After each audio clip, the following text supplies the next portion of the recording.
Hello. Hello, good morning ulit mga kababayan. Good evening. Ito na po yung part 2 ng interview ni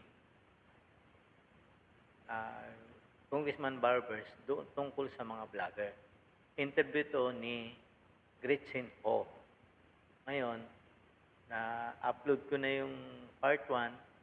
Ito naman po yung part 2. Pakinggan niyo po, itutuloy po natin itong interview ni Gretchen Ho kay Congressman Barbers.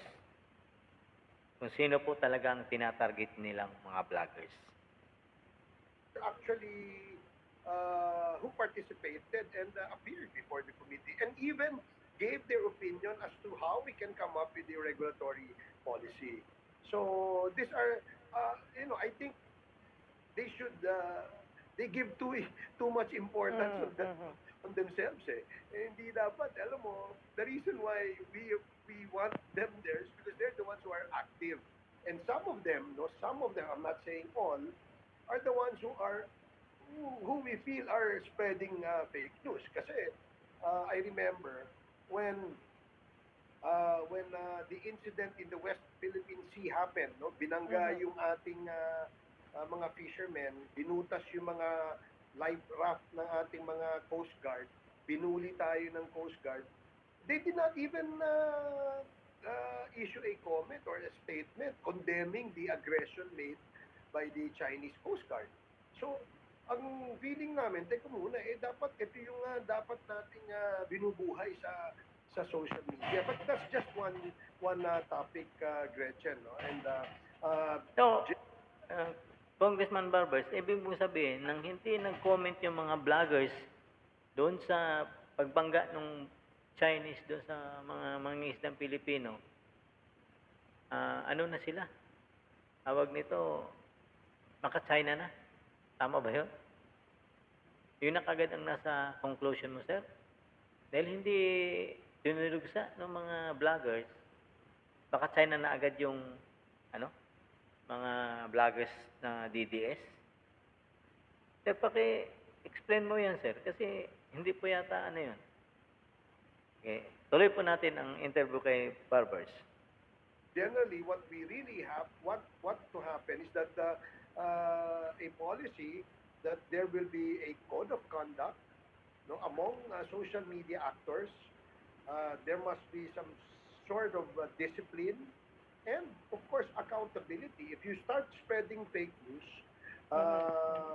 you should be accountable. Now, they will say, and I'm sure they will argue, oh, there are existing laws. You file a case.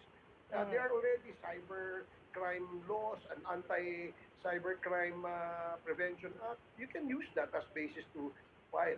Kaya nga natin tinitingnan why is it that since 2012, when this Cybercrime Prevention Act was passed, hindi naman nagagamit ito na batas doon sa mga dapat paila ng batas, no? So we want to look into this and perhaps revisit and see how we can improve, no? Again, no, they give too much importance on this on Tipin mo, ito mga kababayan, sabi niya, meron na tayong cyber, may batas na tayo dyan. Pero hindi raw nagagamit. Ba't hindi nila balikan yung, yung nag-i-implement ng batas na yun? Ba't hindi nyo ginagamit yan? May batas na yan. Ba't hindi niya balikan yan? Bakit mga vloggers ang pupuntarehin niya? Tingin nyo, tama ba yun? Dahil hindi nagagamit ng mga taong magpapa-implement ng batas, vlogger na lang ang tirahin natin.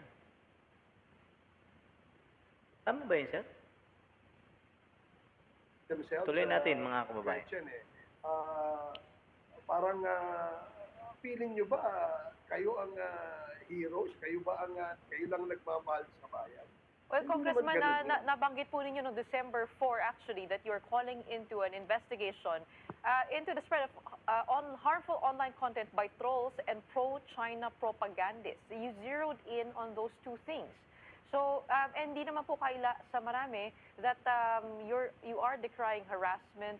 Also, Congressman Benny Abante during the Quadcom hearings na hinaharas po kayo online as those hearings were happening. So, hindi po ba yung reaction po nila ay, na medyo defensive sila dito ay it is quite merited? Well, syempre, merited sa kanila on their, as far as they are concerned. No? But ito lang yung usapan dyan. Sa tingin ko, no, pagka ayaw mong ma-regulate, ayaw mong ma-disiplina, may plano kang iba. No? Pangalawa, hindi ba dapat na magkaroon tayo ng effort to stop the spread of fake news in the social media? Sabi niya, sinabi niya, kung ayaw mo raw ma-disiplina, may plano ka. Fake news. At lahat ba ng binabalita ng vlogger, fake news? Nanggagaling lahat yun sa social media, sa media, mainstream media, yung mga nire-report nila. Yung ibigyan lang nila ng komentaryo. Paano ayaw pa disiplina? Bakit kayo magdidisiplina, sir? Ano bang karapatan ng Congress na magdisiplina? Hindi, yan ba ang trabaho nyo ngayon? Magdisiplina ng mga vlogger? Sir, kaya kayo nandiyan sa Kongreso para gumawa ng batas, hindi para disiplinahin yung mga vlogger, sir.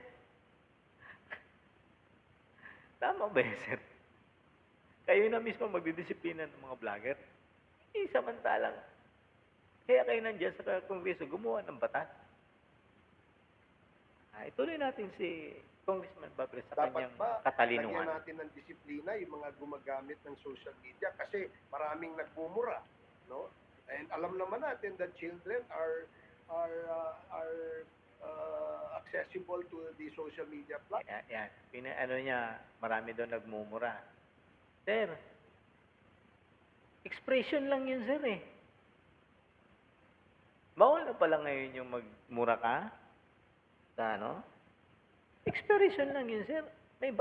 Actually, meron ng desisyon ng Supreme Court dyan, eh. Meron na. May jurisprudence na dyan. Pero, bakit parang sensitive kayo ngayon, sir, sa mga pagmumura? Parang, ewan, hindi ko maintindihan, sir. Kaya, kailangan madisiplina sila, kaya kayo magdidisiplina sa kanila. Tama ba? Anong karapatan nyo naman disiplinahin nyo, sir? May batas na tayo dyan. Merong Tuloy natin. nananawagan ng kaguluhan sa bansa. O hindi pa, yung iba, to make it even. Pag nananawagan ng kaguluhan, kasuhan nyo, sir, ng inciting to sedition. Nananawagan na pala, eh. O sino ngayon yung vlogger na yun, sir, na nananawagan ng kaguluhan? Hindi naman lahat yan, eh. Ba't hindi nyo kasuhan, sir? Karap ninyo yan. Kasuhan ninyo. Worse, ang kanila nananawagan ng kudeta, di ba? Pag-aaklas, no, dito sa ating gobyerno. And I think this thing should not be tolerated, no. If you want to express dissent or your opinion against the government, you can do so. No one's stopping you. In fact, there should be a balance between freedom of expression, which is a guaranteed constitutional right to all of us, and dun sa regulation. Kaya nga lagi natin sinasabi, di ba, a right that is provided for or enshrined in our Constitution is not... Sir, ito, wala kayong karapatan, i-regulate sila, sir. Kasi na-regulate na po sila ng Google. Na-regulate na rin po siya ng YouTube, ng Facebook. Sir, pagka sumobra ka nga sa kanilang regulation, nabablock nga yung,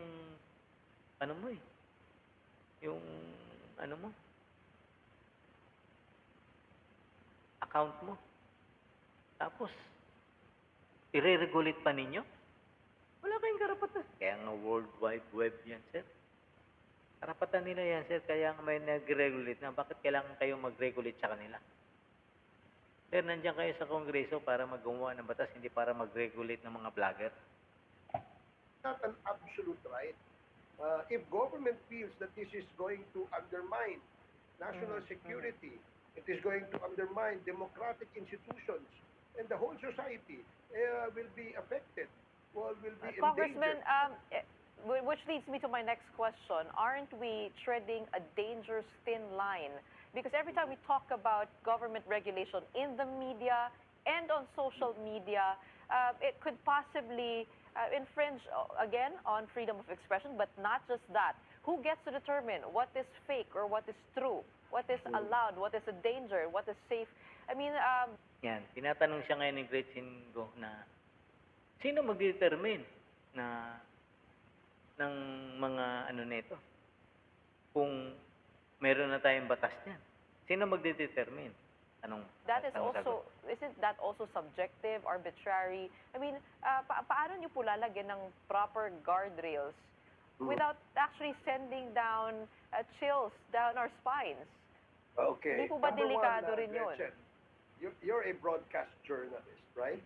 And you are under a strict regulation by a organization that monitors and makes you accountable if you do erroneous reporting, di ba? Kaya nga may KPP, di ba? Sa mga journalist naman sa print, meron din silang NUJP.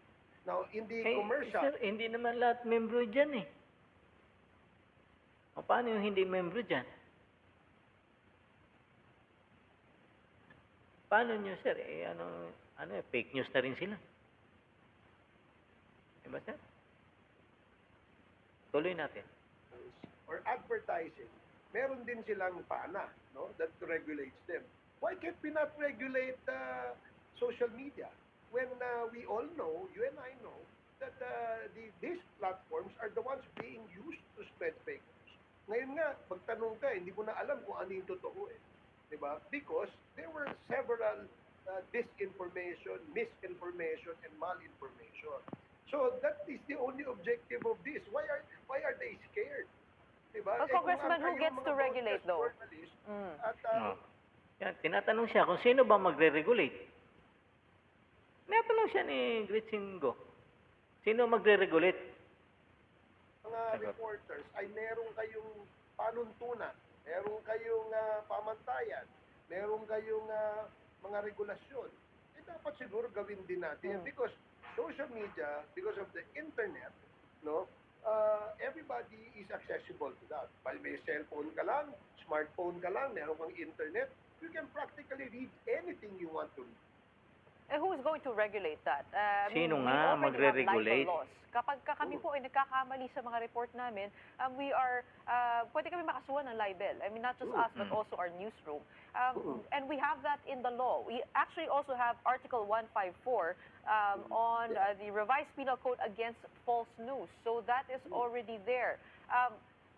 What legislation are you gearing towards?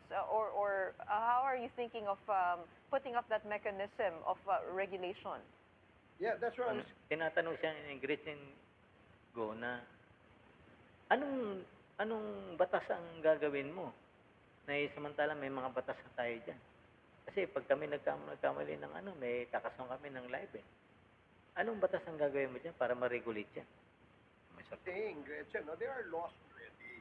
And perhaps it is the best time to revisit these laws. No? Number one. Number two, there is probably a need to craft a new law or a remedial law in order that these regulations will be implemented. Eh kaya nga, kayo, pumapayag nga kayo ma-regulate eh. Eh bakit? Sir, hindi na nga kayo pwedeng gumawa ng batas. Nasa saligang batas yan. Na hindi nyo pwedeng busalan ang mga freedom of expression. Freedom of speech. Hindi nyo na pwedeng gumawa ng batas niyan, sir. Nasa saligang batas na yan. Bakit ba pinipilit nyo gumawa ng batas dyan?